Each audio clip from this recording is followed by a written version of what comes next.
and found out that the owner wasn't so sure that he wanted to sell the restaurant. Why? Because he liked being the owner of this restaurant. He liked the feeling of control and autonomy that it gave him. He liked the feeling of recognition that it gave him as he went from table to table every night and everyone said, that's the owner of the restaurant. And he wasn't so sure that he wanted to be the employee of a big multinational company. So the acquisitions negotiator said, aha, we've uncovered some unmet needs, some unmet interests. Let's see if we can invent some options. So he went back to the owner and said, well, this would be rather unusual for a multinational company like ours and a single individual to form a joint venture. But what if we form a joint venture so that you won't work for us? You'll be the president of the joint venture. You'll have the autonomy and the control that you want. You'll have the recognition that you want. You'll be the president. And we'll buy 80% of the stock in this company from you. You'll own 20%. You'll be the president. You'll run things.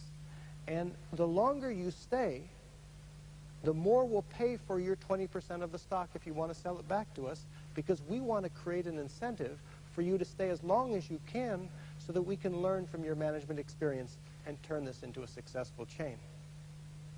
Well, once the acquisitions negotiator framed the solution that way, the owner agreed. It met his interests. He got a fair price, a generous price. He got the autonomy and recognition that he wanted. That is the power of building the other side of Golden Bridge and of reaching a mutually satisfying agreement through this kind of negotiation. Satisfying agreement. Congratulations. Congratulations. Congratulations.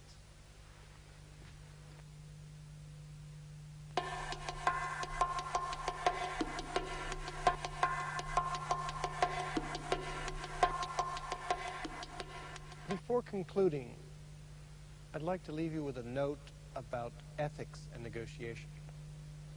Negotiation is often associated in the public mind with various forms of deception or manipulation. And I've always found this interesting because in the 2 decades that I've been working in this field, working with some of the most successful negotiators in business, in law, in diplomacy, the thing that I've found that they value most is actually their reputation for honesty and fair dealing. Now, why would this be? Let me tell you a story to illuminate this. I have a friend whose name was Ambassador Carrington. He was a British diplomat, and he was the British ambassador to the United Nations at the time of the 1967 Middle East War.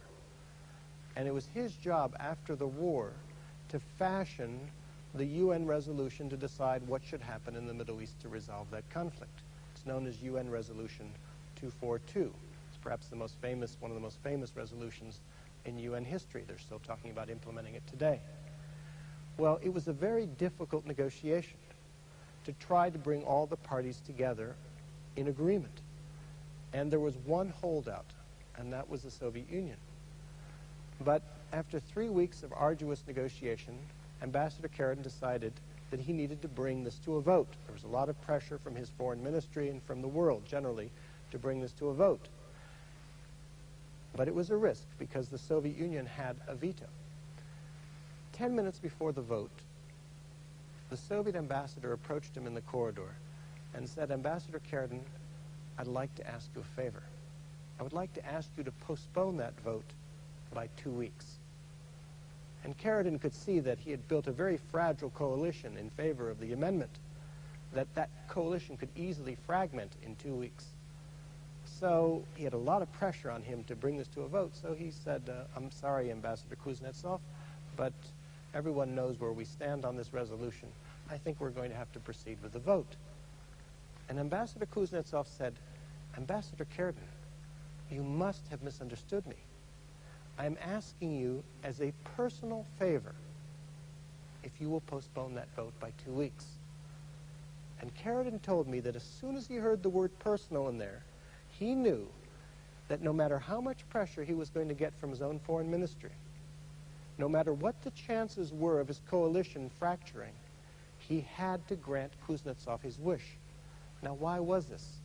Because Kuznetsov, even though he represented a country, the Soviet Union, that had very little reputation in the international domain for honesty and fair dealing, Kuznetsov personally had that reputation among his diplomatic colleagues. And if he was taking his reputation, something that takes an entire lifetime to build, and putting it on the line, then Sheridan knew that he had to grant him his wish. So he did. 2 weeks went by. They're having the vote in the UN Security Council chamber. Going around, every country is voting in favor of the UN Resolution 242. The last to vote is the Union of Soviet Socialist Republics. Ambassador Kuznetsov raises his hand and votes in favor of the resolution. And sure enough, rather than using the 2 weeks to try to meddle, to try to destroy the agreement, he'd use the 2 weeks to go back to Moscow and persuade his superiors there to vote in favor of the resolution. But think about this for a moment. He never would have been able to buy those 2 weeks if he didn't have that reputation. If you have a reputation for honesty and fair dealing, the other side will give you the benefit of the doubt. They will believe you. You will have credibility. They will tell you information about their interests that they wouldn't otherwise share with you. You will have a much better chance of inventing options for mutual gain, of getting all the gold off the table. If you don't have that reputation, then people will either refuse to deal with you because you have a reputation for lying or manipulating, or if they are forced to deal with you, they'll deal with you at arm's length. And think about this for a moment. There's no question that through deception or manipulation you can gain a short-term advantage in any negotiation. Once. But think about this. You have thousands of negotiations ahead of you. It would be like a company taking all its capital and spending it on a single transaction, because that's what your reputation is. It's your capital. And that's why I think the most successful negotiators I know, why they value that reputation. That's their most valuable asset. In a negotiation, you have your word. Their most valuable asset is their reputation for honesty and fair dealing. It's not only the right thing to do, it produces the best results. We've talked about 7 principles for negotiating effectively, even in the most difficult situations. I'd like to leave you with one lesson that unites all 7 principles, and that's the lesson of becoming a reflective negotiator. Think about this for a moment. We say we negotiate, most of us, 50% of our time. If we were swimming 50% of our time, we would probably be in the Olympics. And the question is, as good as we might be at the art of negotiation, why aren't we all in the negotiation Olympics? I think the answer to that question is that when we swim, we always have part of our attention focused on the process of swimming, on our strokes, on our technique, so that we're continually improving the way in which we swim. When we negotiate, however, we have almost all of our attention focused not on the process, but on the outcome, on the dollars and cents, on the terms and conditions, on the substance of the agreement.